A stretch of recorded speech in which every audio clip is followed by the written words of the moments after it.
안녕하세요 여러분. 오늘의 흥미로운 영상 내용은 스페이스X 발사대에서 거대한 부스터를 다시 잡다 그리고 카말라 해리스 부통령이 추진한 전개 학교 버스 프로그램의 현황과 도전 과제에 관한 것입니다. 우선 좋아요 버튼을 누르고 채널 구독 및 알림 설정도 잊지 마세요. 여러분의 관심과 지지가 저희에게 큰 힘이 됩니다. 첫 영상은 2024년 10월 13일 월스트리트 저널에 실린 스페이스X와 관련된 흥미로운 기사를 소개해드리려고 합니다. 기사에서 다루는 내용은 스페이스X가 최초로 성공적으로 거대한 부스터를 발사대에서 다시 포착한 사건입니다. 이 기술은 앨런 머스크의 심우주 탐사 계획의 핵심적인 부분으로 로켓 발사 비용을 줄이고 효율성을 극대화하려는 목표를 가지고 있습니다. 이제 자세히 설명해 드릴게요. 일요일 아침 스페이스X의 슈퍼 헤비 부스터는 텍사스 남부에서 이륙해 스타쉽 우주선을 우주로 추진한 후 다시 발사대로 돌아와 기계팔에 의해 잡혔습니다. 이 과정은 스페이스X가 그동안 연구해온 기술 중 하나로 로켓을 재사용하여 발사 비용을 절감하는 데 중요한 역할을 합니다. 이 부스터는 발사 직후 빠르게 발사대로 돌아왔고 발사대의 기계팔이 부스터의 속도를 늦추어 정확히 잡아냈습니다. 이 장면은 스페이스X의 라이브 스트림을 통해 생중계되었고 성공적인 착륙은 우주산업과 관련된 다양한 관계자들의 이목을 끌었습니다. 특히 나사의 행정관인 빌 넬슨도 이 성공을 축하하며 앨런 머스크 역시 나사의 지원에 감사를 표했습니다. 머스크는 스페이스X가 나사와 협력해 인간이 다시 달에 갈 수 있도록 돕기를 기대한다고 말했습니다. 나사와의 협력은 여기서 끝나지 않습니다. 스타쉽 우주선은 이미 나사의 달 탐사 프로그램인 아르테미스의 일부로 달 표면에 우주인을 수송하는 임무를 맡고 있습니다. 다만 기술적인 문제로 인해 임무는 2026년 후반으로 연기된 상태입니다. 이와 함께 스페이스X는 스타쉽 우주선의 재사용성을 극대화하려는 목표를 가지고 있는데요. 이 기술이 성공하면 로켓을 한번 발사한 후 빠르게 다시 발사할 수 있어 우주 탐사 비용을 혁신적으로 줄일 수 있게 됩니다.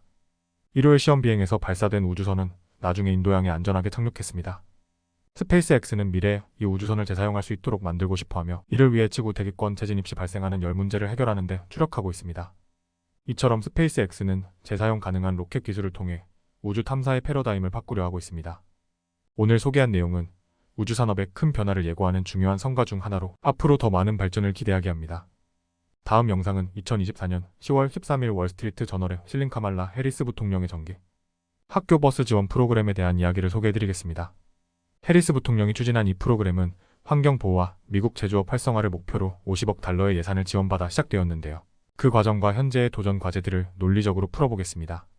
먼저 이 전기 학교 버스 프로그램은 학교 구역에 더 깨끗한 공기를 제공하고 장기적으로 연료 비용을 절감하는 데 중점을 둔 정책입니다. 전기버스 한 대의 초기 비용은 약 37만 5천 달러로 기존 디젤 버스보다 2배 정도 비싸지만 시간이 지남에 따라 연료 비용이 절감되기 때문에 많은 학교 구역에서 도입을 고려하고 있습니다. 그러나 이 프로그램은 예상보다 느리게 진행되고 있습니다. 현재 48만 대의 학교 버스 중 전기버스는 약 1%에 불과하며 이 중 일부만 실제 도로에 나와 운행되고 있습니다. 그 이유 중 하나는 초기 비용과 충전 인프라 부족, 그리고 주행거리 문제입니다.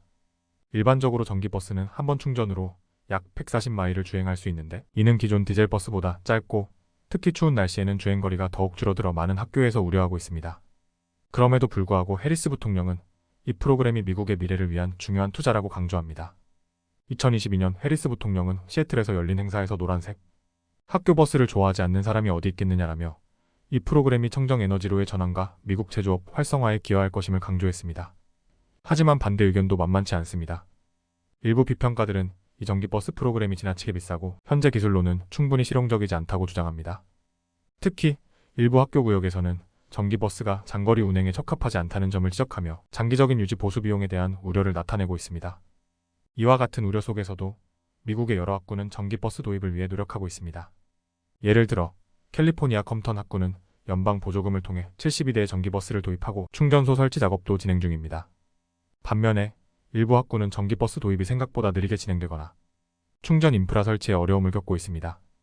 전기버스는 기존 디젤버스에 비해 훨씬 조용하고 안전 기능이 추가된 점에서 긍정적인 반응을 얻고 있기도 합니다.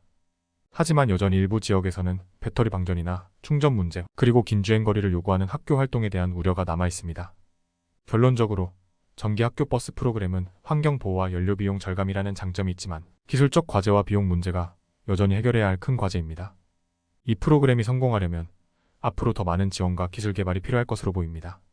오늘 소개한 내용은 카말라 해리스 부통령이 추진한 전기 학교 버스 프로그램의 현황과 도전 과제에 대해 다루었습니다. 이와 같은 청정에너지 프로젝트가 우리에게 어떤 미래를 가져올지, 그리고 그 과정에서 해결해야 할 문제들은 무엇일지 계속해서 주목해야 할 것 같습니다. 오늘은 여기까지입니다. 다음 영상에서 더 유익하고 흥미로운 내용으로 찾아뵙겠습니다. 이 영상은 투자 의견이 아닙니다. 매우 고맙습니다.